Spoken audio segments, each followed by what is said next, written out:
안녕하십니까. 저는 승동교회 홍한빛 강도사입니다. 오늘 저와 함께 살펴볼 말씀은 누가복음입니다. 이 누가복음은 우리에게 가장 익숙한 책 중에 하나일 것입니다. 다음 달이면 성탄절이 다가오는데 성탄절에 많이 다루는 본문 중에 하나가 바로 이 누가복음 1, 2장에 나오는 아기 예수님에 관한 말씀일 것입니다.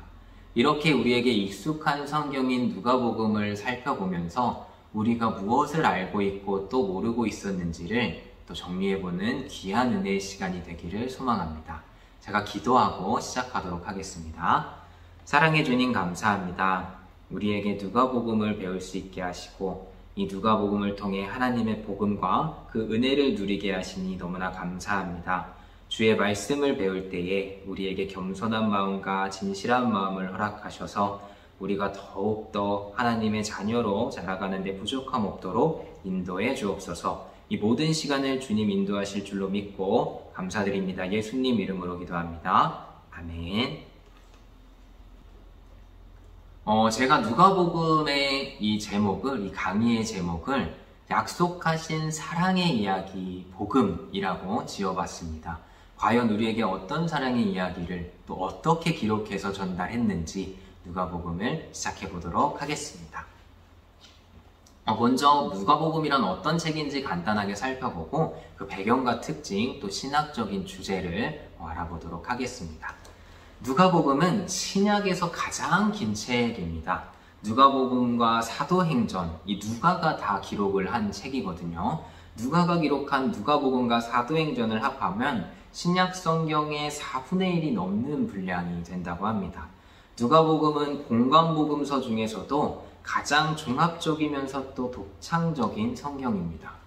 마태복음과는 17%가 유사하고 마가복음과는 43%를 공유하고 있고 또 누가복음에만 독특하게 나오는 자료는 40%나 됩니다.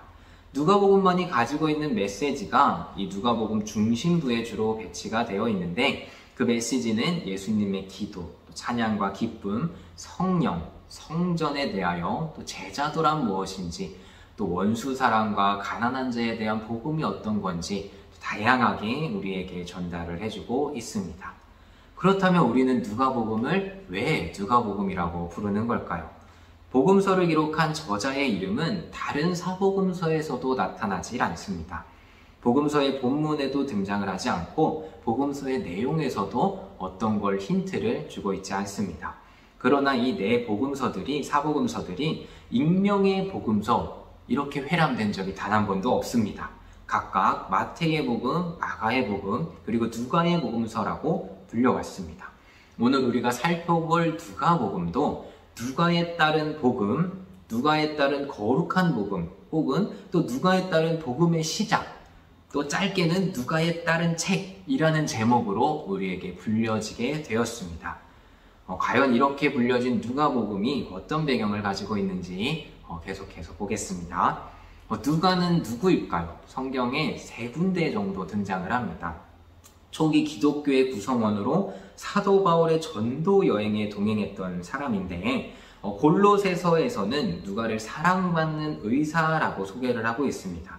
또 빌레몬서에서는 나의 동역자 누가라고 또 이야기를 하고요. 디모데후서에서는 바울이 잡혔을 때에 동행했던 사람 누가라고 이야기를 합니다. 이 세 본문 외에는 따로 누가에 대해서 깊이 있게 설명해 주지를 않습니다. 대신에 초대 교부들의 저작물들을 보면 누가는 바울의 제자였고 바울과 오랫동안 함께 여정을 했으며 바울이 칭찬했던 사람이었다라고 알 수 있습니다. 바울과 누가가 이렇게 결속력을 가지고 있었다는 것이 또 베자의 파피루스 사본에 나옵니다.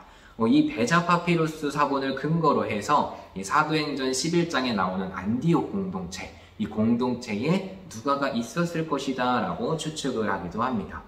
이 누가가 기록한 복음서는 신약 성경에서 가장 세련된 문체를 가지고 있었다고 평가를 받습니다. 그렇기 때문에 누가는 유대인이었기보다는 이 안디옥 공동체에 포함된 이방인이었을 거다라는 점이 더 신뢰를 얻고 있기는 합니다. 저작 시기를 보겠습니다. 누가복음의 저작 시기는 주후 62년부터 70년까지, 그 60년대 후반까지로 우리가 추측을 합니다. 성경에 기록된 역사적 사건들을 통해서 이 연도를 추론합니다. 사도행전 마지막 이야기는 사도 바울의 전도 이야기입니다. 바울이 로마에 오게 갇힌 것이 62년이었기 때문에 이 누가가 이 바울의 순교 시점이었던 60년대 중반에 누가복음과 사도행전을 기록했을 것이다 라고 추측을 하는 것입니다. 다만 복음서를 연구하는 학자들은 이 복음서 중에서 마가복음이 가장 먼저 기록되었다라고 주장을 합니다.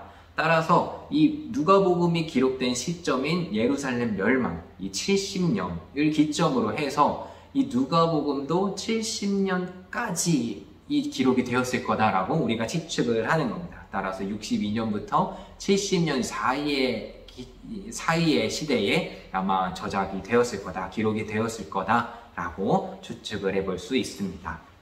저작 배경을 보겠습니다. 누가복음과 사도행전에서 누가는 데오빌로를 위해서 이 성경을 기록했다라고 밝히고 있습니다. 데오빌로의 정체에 대해서는 두 가지 주장이 있습니다. 데오빌로라는 단어가 하나님을 사랑하는 자라는 뜻이기 때문입니다. 너무 익명같이 느껴지고 가칭 혹은 애칭처럼 느껴지기 때문입니다.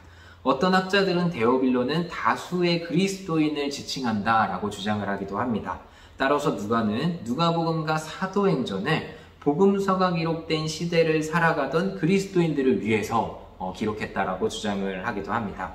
그러나 복음서가 기록될 당시의 사회적인 분위기를 보면 이런 긴 책을 쓰는 일에는 엄청난 수고와 시간이 필요했고 따라서 후원자가 있는 것이 일반적이었다라고 합니다. 그렇기 때문에 누가는 복음서와 사도행전을 기록하는데 이거를 각하라고 부를 만한 정치적 지위가 높았던 그 후원자에게 이걸 헌정했을 것이라고 생각하는 편이 더 타당하게 받아들여지고 있습니다. 누가는 데오빌로 각하가 알고 있는 바에 대해 기록한다라고 말을 합니다. 그렇다면 데오빌로는 새로 그리스도인이 된 자로서 가르침을 받을 필요가 있었거나 아니면 복음에 대해 관심이 있는 불신자였을 수도 있습니다. 이런 다양한 추론들이 있지만 이 데오빌로의 정체를 어떻게 우리가 하나로 확정하기는 어렵습니다. 하지만 데오빌로가 누구인지 그 정체를 밝히는 것과 별개로 이 누가복음과 사도행전은 더 넓은 범위의 청중을 염두하고 있었던 것은 분명합니다.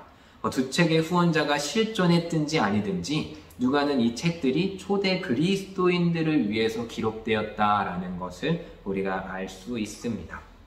누가복음에 기록된 장소도 아쉽지만 명확하게 밝혀지진 않습니다. 교부들의 글에는 이 배경을 다양하게 설명합니다. 사도행전이 로마에서 기록되었다라고 주장을 하면서 누가복음도 동일하게 로마에서 기록되었다라는 주장도 있습니다. 또 다양한 주석에 이 교부들의 주석에 보면 아가야에서 기록되었다라고 말을 하기도 하고 안디옥, 가이사랴, 에베소, 고린도, 로마 등 여러 곳을 그 후보지로 삼고 있습니다. 다만 앞에서 살펴본 것처럼 누가는 수리아 안디옥 지역과 큰 연관이 있는 사람으로 우리가 추측을 할 수 있기 때문에 그렇게 자주 언급이 되기 때문에 어쩌면 누가복음도 이 수리아 안디옥 지역에서 기록이 되지 않았을까 추측을 해볼 수 있는 것입니다. 그렇다면 과연 이 누가복음을 왜 기록을 했을까요? 누가는 본인이 그 목적을 기록을 합니다. 저작 목적을 밝히고 있는데 각하가 배우신 일들을 그 일들에 관하여 확실한 것을 위해서, 확실하게 전달하기 위해서 기록했다라고 밝히고 있습니다. 누가는 복음을 확증하고 기독교가 제시하는 주장이 진실임을 증명하고자 했습니다. 누가는 예수님이야말로 유대인이 고대하던 메시아라는 것, 메시아가 고난을 받고 죽었다가 부활하는 것이 하나님의 목적이었다는 것, 또 이방인의 선교는 하나님의 명령하신 일이었다라는 것, 또 사도행전까지 이제 보게 되면 바울은 배교한 유대인이 아니라 신실한 주의 종이었다라는 걸 증명하고자 했던 겁니다. 또 그리스도인들이 지닌 믿음의 기원을 가르쳤고 기독교의 대적에 맞서 기독교를 변호하면서 온 세계로 뻗어가는 이 복음의 견고한 기초를 제공하고자 했던 것이 바로 이 누가복음을 기록한 목적이다라고 할 수 있겠습니다. 자, 다음으로 누가복음의 특징을 살펴보겠습니다. 장르적인 특징을 보면 이 복음서의 장르는 우리가 알고 있는 일반적인 장르로 규정을 하기가 어렵습니다. 따라서 많은 학자들이 복음서의 장르를 복음서라고 말을 합니다.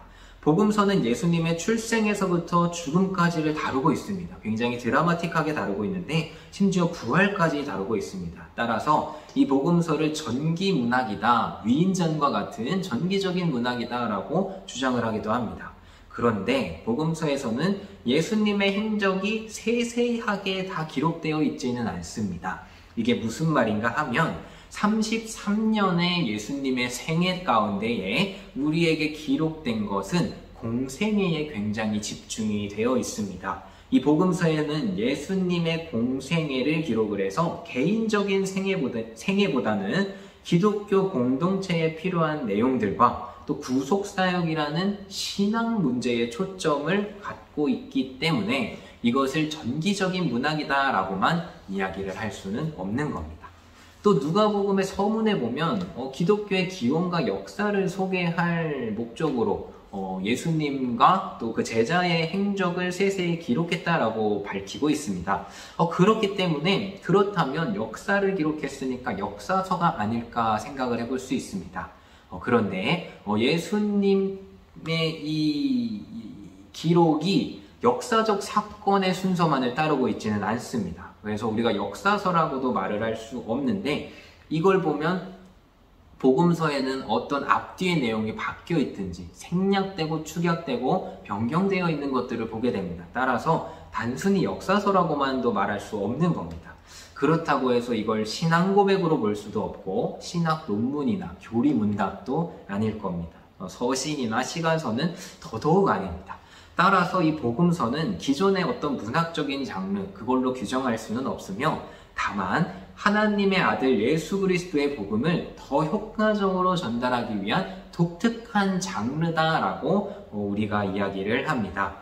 예수 그리스도의 신분과 그의 사역의 다양한 측면을 종합적으로 이해할 수 있도록 그 가운데 성령의 특별한 간섭과 복음서 저자들의 독특한 성향들이 유기적으로 작동하여 기록된 이 성경이 바로 이 누가복음의 이 장르 복음서가 되는 것입니다. 그리고 이러한 독특한 문학 양식 덕택에 우리는 복음서가 이 예수 그리스도의 공생애에 대해 신뢰할 만한 역사성을 가지고 있다라고 고백을 하게 되고 또 우리의 신앙의 확실한 근거와 내용이 된다라고 또 믿음으로 고백할 수 있게 되는 것입니다. 또 이 복음서, 특별히 누가복음은 이 내러티브 형식으로 기록이 되어 있습니다. 내러티브란 정해진 시공간 안에서 인과관계로 이어지는 사건들을 이야기합니다. 복음서가 가지고 있는 이 독특한 특징이 바로 이야기로 되어 있다는 것입니다.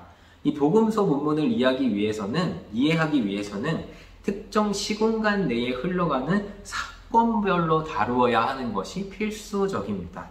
만약에 복음서의 본문을 특정 장이나 절로만 끊어서 이야기를 하게 되면 이 저자가 의도했던 이 이야기 속에 나타난 인과관계를 우리가 놓치게 될 수 있기 때문입니다. 이 내러티브에는 몇 가지 특징이 있는데 속도를 변화시켜서 강조하는 내용들이 있습니다. 상대적으로 며칠간의 이야기를 단 몇 절에 함축을 시켜놓고 또 몇 분 안에 일어난 이야기에는 길게 설명하는 부분을 우리가 보기는 합니다. 그렇다면 저자는 이런 상대적으로 길게 쓴 이야기에서 말하고 싶은 바가 있겠죠. 이런 속도 변화를 사용하기도 합니다. 또 순서를 변화시키기도 합니다. 누가복음에 보면 세례 요한을 소개하면서 곧바로 세례 요한이 퇴장됩니다. 이외에 간접적으로 세례 요한의 죽음을 언급하기는 하지만 일찍이 세례 요한을 이 누가복음 이야기에서 퇴장을 시키면서 이야기의 초점에서 사라지게 해서 우리는 예수님만을 바라보게 하는 것이 이런 장치, 내러티브의 장치 중에 하나인 것입니다. 또 이야기의 빈도가 다른 경우도 등장을 합니다. 누가복음에서는 예수님이 무죄를 이제 8번이나 반복해서 이야기를 하고 있습니다. 또 사도행전까지 보면 사도행전에서 이 사도 바울이 담에색 도상에서 예수님을 만난 이야기가 3번이나 반복되어 등장하는 걸 알 수 있습니다. 이렇게 저자가 의도한 바를 다양한 이야기를 통해 전달하는 것이 이 내러티브 특징인 것입니다. 또 사복음서 가운데 누가복음이 가지고 있는 특징을 보겠습니다. 복음서를 읽다 보면 반복되는 사건들이 각 권에서 동일하게 이렇게 반복되는 걸 보게 됩니다. 누가복음에만 기록된 말씀은 40%밖에 없는데, 그렇다면 60%는 다른 복음서에서 나온 이야기라는 것입니다. 여기서 우리는 왜 이렇게 반복이 되었을까라고 불평을 하는 것이 아니라 여기서 구원의 메시지가 더 풍요롭고 다양하게 왔구나라는 걸 인지해야 합니다. 복음서의 저자들은 각각의 시점에서 복음서를 다양하게 기록했고, 각 복음서의 기록은 다른 복음서가 강조하지 않는 어떤 독특한 메시지를 담고 있는 걸 우리가 파악을 해야 합니다. 마태복음은 여러 가지로 그 주제를 정리해 볼 수 있겠지만, 특별히 약속된 메시아, 유대인에게 약속된 메시아를 드러내고 있고요. 또 마가복음에서는 어린 양으로 오신 예수님에 대해 또 이야기를 하죠.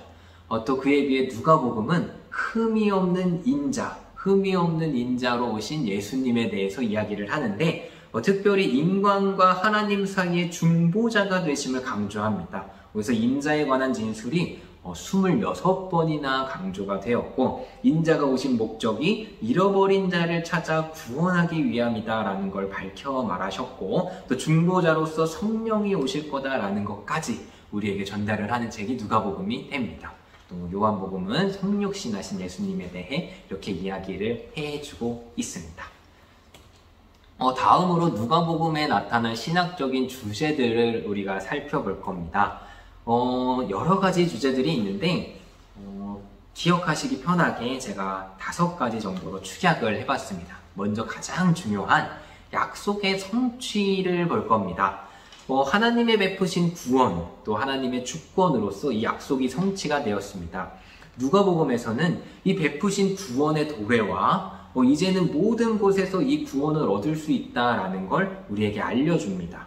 누가복음을 이해하는 중요한 열쇠는 이스라엘의 역사, 또 예수님의 인격과 사역, 그리고 나아가 교회의 설립, 이 사이에 연속성을 가지고 있다는 데에 있습니다. 마태복음은 이 구원의 약속을 강조하기는 하는데, 구약의 본문들이 예수님의 삶 속에서 이루어졌다라는 걸 이야기를 해줍니다. 반면에 누가복음은 통전적으로 이 말씀이 어떻게 성취되었는가를 우리에게 강하게 알려주고 있습니다. 통전적이라는 게 전체를 통과한다라는 거잖아요. 그래서 성경, 구약 성경뿐만 아니라 신약 성경, 나아가 사도행전과 바울의 모든 고백에까지 이게 통전적으로 예수님을 통해 그 말씀이 성취되었다라는 걸 보여주는 것입니다. 누가복음의 내러티브에는 하나님의 주권과 목적이라는 그 주제가 널리 스며 있는데요. 우리는 누가복음의 약속이 이 성취되는 모습을 통해서 하나님의 목적이 어떻게 이루어졌는지를 보게 되는 것입니다. 사람들은 예수님을 죽였지만 하나님께서는 이 부활하신 예수님의 부활을 통해서 우리에게 구원을 이루셨다, 그 약속을 성취하셨다라는 걸 우리가 발견하게 되는 것입니다. 자, 다음으로 2번째 주제, 구원입니다. 너무도 다양한 주제 같은데 이 구원에 대해서도 재밌는 연구가 있습니다.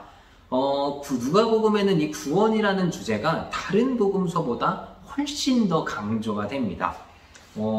이 강의안을 참조해 보시면 좋은데, 구원, 이 소테리아라는 헬라어 단어는 누가복음에 7번이나 나오지만 마가복음이나 마태복음에서는 등장하지 않습니다. 또 누가복음에서는 하나님과 예수님을 나의 구주, 소테르라는 단어로 말을 하고 있는데, 역시 마태복음과 마가복음에서는 이 단어가 나오지를 않습니다. 또 대신에 구원하다, 구원하다라는 동사는 누가복음에서 17번이나 강조되어 사용이 됩니다. 하지만 마가복음에서는 13번, 마태복음에서는 14번, 훨씬 더 적게 사용이 되는 걸 볼 수 있습니다. 예수님께서는 포로된 자들에게 자유를 선포하시고 병든 자들에게 치유를 하셨는데, 이 사역을 죄사함, 구원이라는 단어로 이야기를 하는 겁니다. 이 죄사함이라는 단어조차도 이 마가복음과 마태복음에서는 단 한 번씩만 등장하는 걸 볼 수 있는 겁니다. 이 구원이라는 단어, 이 구원이라는 주제는 이 누가복음을 통해서 볼 때 특별히 이 유대인들에게만 한정적인 것이 아니었습니다. 이방인들과 사마리아인들과 또 이스라엘 내에 소외된 자들에게 두드러지게 강조됐던 것이 이 구원이라는 주제입니다. 강의 안에 17개로 제가 정리를 했는데 책들을 통해 정리를 한 거예요. 이게 여러 가지 항목을 종합해서 정리했는데도 17개의 항목이 나옵니다.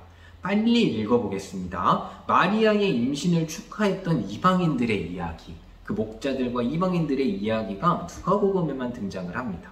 두 번째로 누가복음에서 예수님의 족보는 아담에게까지 거슬러 갑니다. 마태복음에서는 아브라함에게서부터 시작을 하는데 누가복음은 아담까지 가는 거예요. 이를 통해서 모든 인류, 소외되지 않고 모든 인류가 예수 그리스도의 영역에 속한 것임을 보여줍니다.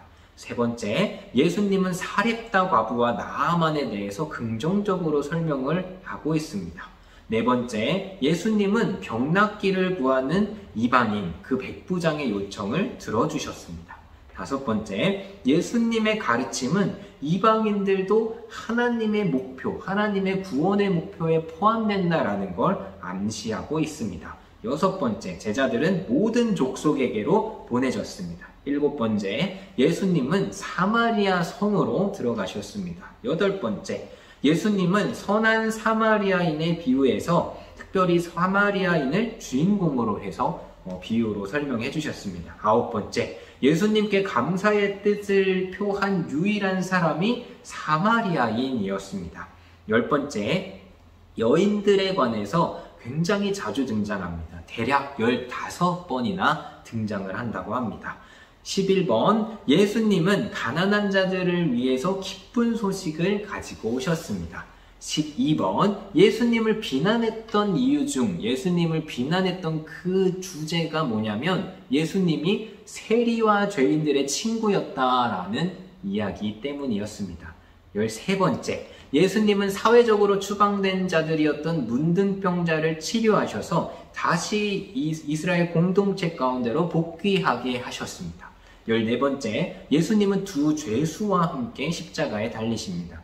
15번째, 누가 이 복음만이 외아들과 외동딸을 고친 사건에 주의를 기울이고 있습니다. 16번째, 누가복음은 가난과 부를 대조하면서 가난한 이웃을 위한 사역을 보여주셨습니다. 낙타가 바늘길을 통과하는 것, 가난한 자들을 잔치에 초대하는 것, 삭개오의 이야기, 또 거지 나사로의 이야기 등등 다양하게 나타납니다. 마지막 17번째를 보면 예수님도 이 가난한 분이셨다라는 겁니다. 그래서 가난한 가정에서 태어나서 비둘기 2마리로 희생제물을 드리셨으며 죽을 때에는 남의 무덤에 묻히셔야 했던 이 가난한 자들을 위한 복음이다라는 걸 우리가 살펴볼 수 있습니다. 되게 다양하게 나타나는데 강의안을 통해 이 말씀까지 옆에 적혀 있습니다. 살펴보면서 은혜 받으시기 바랍니다. 세 번째 이 누가복음의 신학적인 주제는 바로 성령에 대해서 다루고 있다는 것입니다. 성령의 사역은 사도행전에는 훨씬 더 두드러집니다. 우리가 알고 있는 이 누가의 두 번째 저작, 이 사도행전에서는 훨씬 더 두드러지지만 누가복음에서도 예수님의 공생애 동안에 이 성령의 사역을 부각시켜주고 있습니다. 세례 요한과 그의 부모가 성령에 충만했다라고 기록을 하고 시므온도 성령의 사람이라고 3번이나 반복을 합니다. 예수님이 성전에 올라가실 때 알아봤던 그 시므온입니다. 또 예수님의 모든 행적에서는 성령이 함께 등장을 하게 됩니다. 성령으로 잉태되셨고 성령의 권능을 힘입으셨고 성령의 세례를 받으셨고 또 성령으로 다른 사람에게 세례를 주셨고 또 성령을 주실 것을 가르치셨고 성령을 모독하는 죄에 대해서 경고도 하셨으며 성령께서 제자들을 가르치실 것이다. 성령이 너희에게 오실 것이다 라는 걸 약속하셨고 또 부활하신 후에는 이 성령이 제자들에게 임할 것이다 라는 약속의 말씀을 우리에게 주셨습니다. 따라서 이 누가복음만 보더라도 이 성령의 사역이 처음부터 끝까지 얼마나 다양하게 또 풍요롭게 우리에게 주어졌는지를 알 수가 있는 겁니다. 또 네 번째로 살펴볼 내용은 이 누가복음의 배경과도 이 관련이 있는데, 누가복음의 배경이 예루살렘 성전과 특별히 성전, 예루살렘과 특별히 그 성전으로 이렇게 압축이 된다라는 겁니다. 누가복음의 이야기를 보면 예루살렘 성전에서 시작해서 또 이 성전에서 끝이 납니다. 예루살렘은 하나님의 임재가 있었던 곳이고 또 하나님이 구원을 이루실 특별한 장소이기도 했습니다. 그러나 동시에 사람들은 이 예루살렘에서 완고했고 배역한 하나님의 백성으로 등장을 합니다. 예수님은 예루살렘이 자신을 거부하는 걸 보면서 또 예루살렘이 심판당하실 걸 보면서 슬퍼 우시기도 하셨습니다. 이렇게 이 예루살렘에 대한 이야기가 자주 등장을 했는데, 특별히 이 누가복음은 예수님이 예루살렘을 향해서 들어가시면서 예루살렘을 향해 여행하시면서 이 사건들이 많이 기록이 되었다라고 합니다.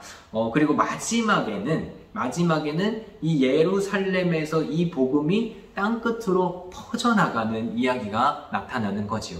그러니까 예수님은 예루살렘을 향해 여행하시면서 사역하셨고, 그 사역이 예루살렘에서 십자가 가운데, 부활 승천 가운데 완성되었으며, 이 구원의 메시지가 예루살렘에서 온 세계로 땅끝으로 전파되었던 것을 볼 수 있습니다. 그래서 예루살렘이라는 이 무대, 이 구원의 무대를 중심으로 우리가 이야기를 살펴볼 수가 있겠습니다. 마지막으로 우리가 볼 것은 이 예루살렘에는 기도와 찬양, 이 두 가지가 참 많이 등장한다는 것입니다. 누가복음 시작할 때 마리아가 잉태한 이야기에서부터 찬양이 흘러나옵니다. 기쁨, 희락, 찬미와 관련된 이 단어는 누가복음 전체에 널리 퍼져 있고, 또 하나님께 은혜를 입은 이야기, 은혜를 입은 사람들이 또 하나님께 찬미하는 내용이 계속해서 등장하는 걸 볼 수 있습니다. 누가는 하나님의 구속을 베푸시는 기쁜 시대가 왔다라는 걸 공표해주고 있고, 또 찬양받으시기에, 찬미받으시기에 합당한 하나님에 대해서 강조를 합니다. 예수님께서는 우는 자를 웃게 하려 오셨고, 웃게 하려 오셨고, 그의 사역 가운데 천사들의 기쁨이 뒤따랐고, 또 회개를 통해서 그 기쁨을 불러일으켜 주셨습니다. 누가복음은 특별히 또 예수님의 기도에 대해서도 강조를 합니다. 다른 복음서에서는 2번밖에 나오지 않지만, 특별히 이 누가복음에서는 9번이나 기도하셨다라는 이야기가 등장을 하고 있습니다.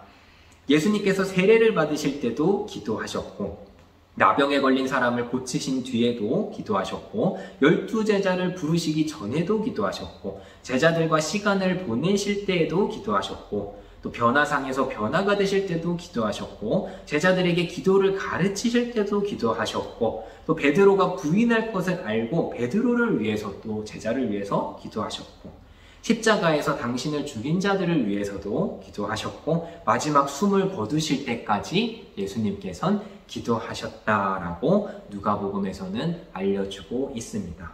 이러한 기도를 통해서 우리는 이 성부와 성자가 나누신 친밀한 사귐을 엿볼 수 있는 것입니다. 자, 이렇게 5가지 신학 주제를 살펴봤는데, 이 약속의 성취부터 또 구원과 성령, 예루살렘 성전을 통해 보여주신 이 기쁜 찬양과 기도의 이야기가 이 누가복음을 통해 우리에게 전달되어진 것을 볼 수 있습니다. 마지막으로 이 개관을 정리하면서 복음이란 무엇인지를 정리를 해보기 원합니다. 이 첫 번째 질문, 복음은 몇 장 몇 절에 나오나요? 하는 이 질문은 이 어린이들이 했던 질문이 아닙니다. 사실 제가 신학대학교를 다닐 때 외국에서 유학을 오신 신학자가 계셨어요. 그분은 신학자셨습니다. 이미 우리가 전공책으로 보는 두꺼운 책들 있잖아요. 그런 책들을 본인 나라 말로 번역을 하셨던 분이세요. 그 나라에서 신학자로 계신 분인데 유학을 오셔서 같이 수업을 들었던 기회가 있습니다. 그분이 하셨던 질문입니다. 복음은 몇 장 몇 절에 나옵니까? 하는 질문이에요. 그 아래 예로 써놨는데 로마서 1장에 보면 복음은 모든 믿는 자에게 구원을 주시는 하나님의 능력이 됨이라 라고 말을 하죠. 이런 말씀처럼 왜 성경에서는 복음은 이거다라고 말하는 게 어디다라고 이렇게 알아보기가 쉽지 않냐라는 질문이었어요. 그래서 이제 그 수업 시간에 거기에 모인 이제 학생들한테 우리가 다 물어봤죠. 교수님께서 모두의 이제 그 지혜를 모아서 과연 성경에는 이 복음이 어디에 등장하는가를 우리가 이렇게 정리할 수 있겠는가에 대해서 우리가 살펴봤던 겁니다. 복음서 전체가 복음이다라는 말씀도 있었고, 또 로마서에 이렇게 한 절, 두 절, 복음이 무엇이다라고 강조한 메시지도 있었고, 또 서신서에서 교회를 향해 가르치시면서 복음이 무엇인지를 알려주는 경우도 있었습니다. 또 사도신경을 통해 우리가 지금 보고 있지만 사도신경을 통해서 이렇게 기록된 또 복음의 내용이 사도신경에 잘 요약이 되어 있지 않느냐 하는 또 대답도 있었고요. 또 믿음이다, 사랑이다, 공이다, 구원이다, 또 은혜다, 언약이다, 십자가다 하는 이런 주제들이 이 복음을 통해서 드러났다라고 말을 하기도 했습니다. 또 고린도후서 13장에 있는 흔히 축도기도, 축도문으로 알고 있는데 성자의 은혜와 또 성부의 사랑과 성령의 교통하심 가운데 이루어진 모든 이야기가 복음이 아니겠느냐 하는 그런 이야기도 나눠본 적이 있습니다. 우리는 과연 각 사람이 과연 이 성경에 나타난 복음을 무엇이라고 생각을 하십니까? 이 강의를 듣는 여러분들도 스스로 이 복음이란 무엇이다라는 본인만의 신앙 고백이 있으셔야 될 겁니다. 그래서 제가 배우면서 정리를 하기에는 은혜에 관한 내용이 있어야 할 것이며 또 그 약속의 말씀에 대한 내용이 있어야 할 것입니다. 그래서 과연 이 은혜와 언약이 이 통전적으로 성경 가운데 어떻게 흘러왔는지를 정리하셔서 누군가 나에게 아무개 집사님, 아무개 권사님, 장로님, 복음이란 무엇입니까? 라고 물어봤을 때, 또 우리가 전도할 때에 복음은 이런 것입니다 라고 우리가 잘 전달해 줄 수 있는 우리 승동교회가 되기를 소망합니다.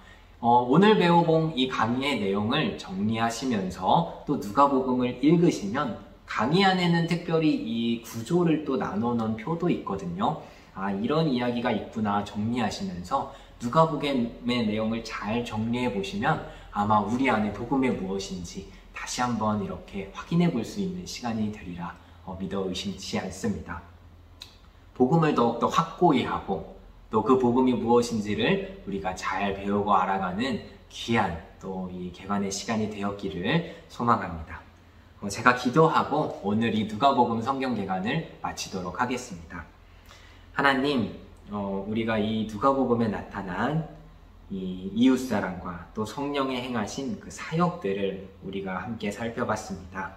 우리가 이 복음의 내용, 이 말씀들을 살펴보면서 우리에게 더 풍성히 다가와 주신 그 은혜의 복음을 더 깊이 깨닫고 그 은혜와 약속을 깊이 믿고 묵상하며 그 말씀 가운데로 늘 걸어가고 자라가는 믿음의 우리 공동체 승동교회가 될 수 있도록 주님 늘 함께 하여 주옵소서. 우리가 이 말씀 가운데 자라가 세상 가운데 빛과 소금의 역할 감당하는 데 부족함 없게 하시고 이 복음으로 더욱더 확고하여 정말로 이 나라 이 민족 가운데 복음을 위하여 귀하고 복되게 쓰임받는 우리 승동교회가 되어갈 수 있도록 주님 늘 함께 하여 주옵소서. 그렇게 함께 하실 줄로 믿고 감사드리며 예수님 이름으로 기도합니다. 아멘.